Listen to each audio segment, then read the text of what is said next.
ये मम्मी जी पूरा। अबे राजा तू यहाँ पे।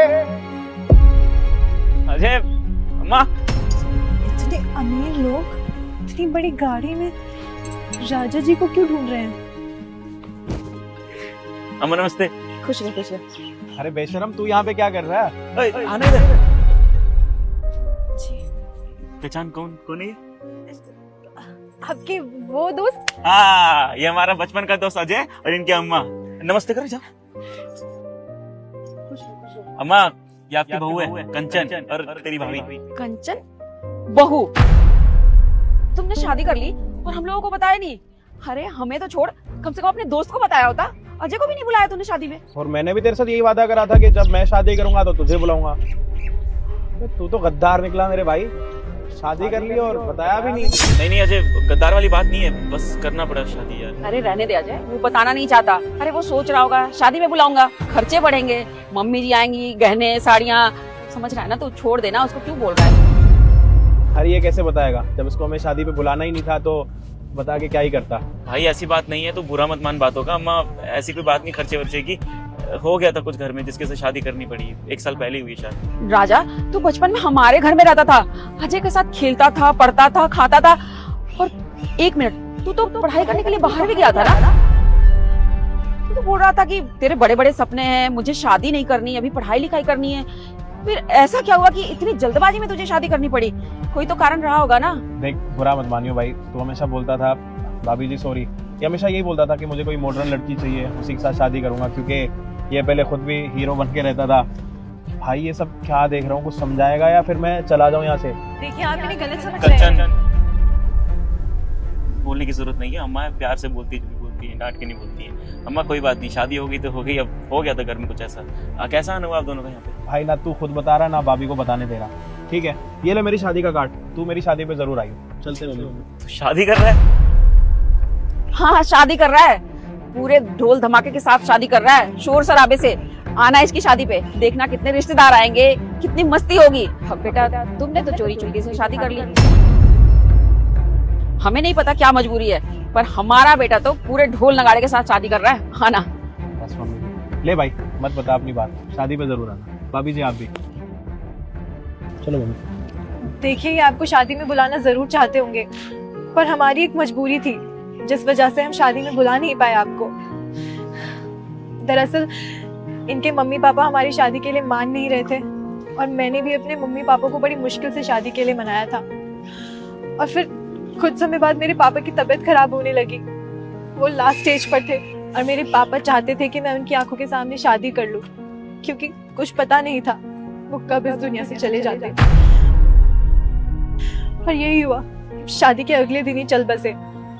उनका सपना था कि उनकी बेटी का घर बस जाए, और बाबूजी की बीमारी में इतने पैसे लग गए थे कि हम लोग धूमधाम से शादी तक नहीं कर पाए, इसीलिए हम आप लोगों को बुला नहीं पाए। और देखिए आप राजा जी को गलत मत समझिए, ये तो बहुत अच्छे हैं, ये आपको शादी में बुलाना चाहते थे, पर हम ही इनसे मना कर रहे थे क्योंकि आप लोग इतने अमीर हैं, और अगर आप हमारी शादी में आते तो सबको पता चल जाता, यहाँ तक कि आप लोगों की इज्जत भी चली जाती कि अब हम गरीबों की शादी में आ रहे हैं। और भले ही अब हम लोगों के पास पैसा नहीं है, पर हम जितना भी कमाते हैं उससे 2 वक्त की रोटी खा लेते हैं, बस यही काफी है। सारी चीजें ऐसे आ गई ना सामने की, हैंडल नहीं कर पाया।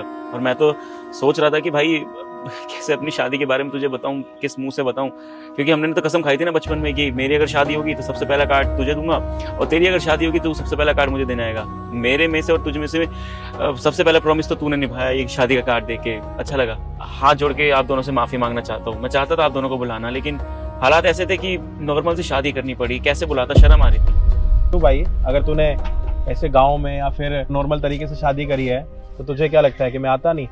भाई दोस्ती ना दिल से होती है, और मेरी दोस्ती ना तेरे साथ दिल से ही है। मुझे जगह से कोई मतलब नहीं होता, मुझे मतलब अगर है तो सिर्फ मेरे यार के साथ। लेकिन अफसोस उसने मुझे बुलाया नहीं। चल ठीक है, तेरी भी कोई मजबूरी होगी, ये सारी बातें तो ठीक है, लेकिन तूने हमसे झूठ क्यों बोला? तूने बोला कि मैं पश्चिम विहार में रहता हूँ, हमने तेरे को वहाँ पे 3 दिन ढूंढा, वहाँ पे नहीं मिला। उसके बाद ना तेरी फोटो दिखा दिखा के यहाँ पे आए, और यहाँ पे भी एक अंकल जी मिल गए और फिर तेरा पता बताया कि तू यहीं पे रहता है।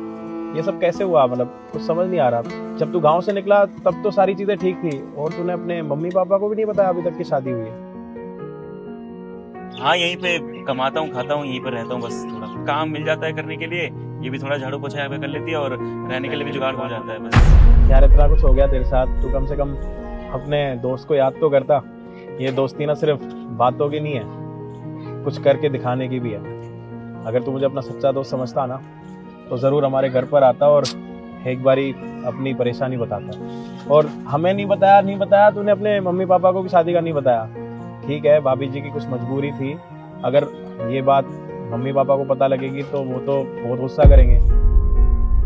एक काम करते हैं ना अजय, राजा एक काम कर, तू अजय की शादी पे आ जा, वहाँ तेरे मम्मी पापा को भी बुला लेते हैं। अब सिचुएशन के हिसाब से वो वहाँ डांटेंगे नहीं और बहू से भी मिल लेंगे।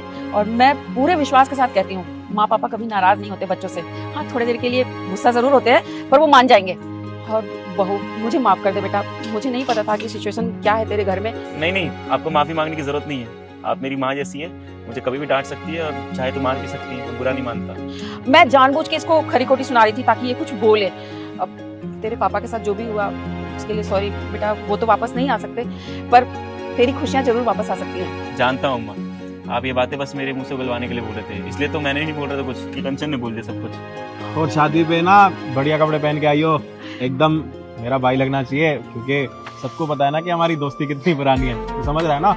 और सारा सामान लेके आइए, ठीक है, क्योंकि तेरे को वहाँ पे 10-12 दिन रहना। अम्मा बाबूजी को सच में बुलाऊं? अरे तू रुक जा, तुझे बुलाने की जरूरत नहीं है, मैं बुलाऊंगी ना उनको, वो आएंगे। और अगर तेरे को डांटेंगे तो फिर हम उनको मना भी लेंगे ना, चाहे हमें हाथ पैर क्यों ना जोड़ने पड़े, क्योंकि भाभी भी तो आ गई ना हमारी, अब मेरी भी भाभी है। अरे बहू अच्छी है, सुंदर है, सुशील है, मान जाएंगे वो। अभी मत खोलियो, मेरे जाने के बाद खोलियो।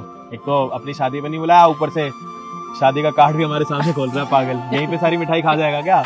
और हाँ, इसमें सारा सब कुछ एड्रेस वगैरह प्रॉपर लिखा हुआ है, तुम दोनों अच्छे से तैयार होके आना और रहने के लिए आना। चले?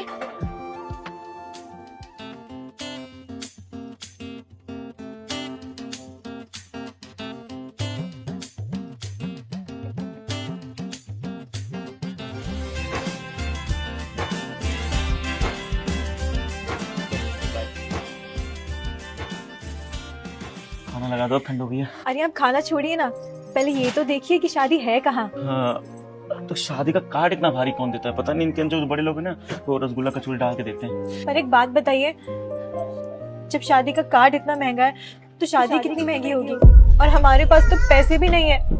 और माँ जी को तो बोल दिया है कि 10 दिन पहले आ जाएंगे हम, पर 10 दिन में तो हमारी दिहाड़ी भी चली जाएगी, हम पैसा कैसे कमाएंगे?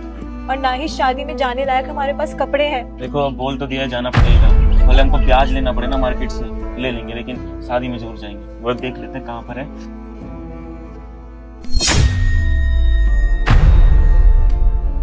सारे पैसे बहुत सारे हैं, तो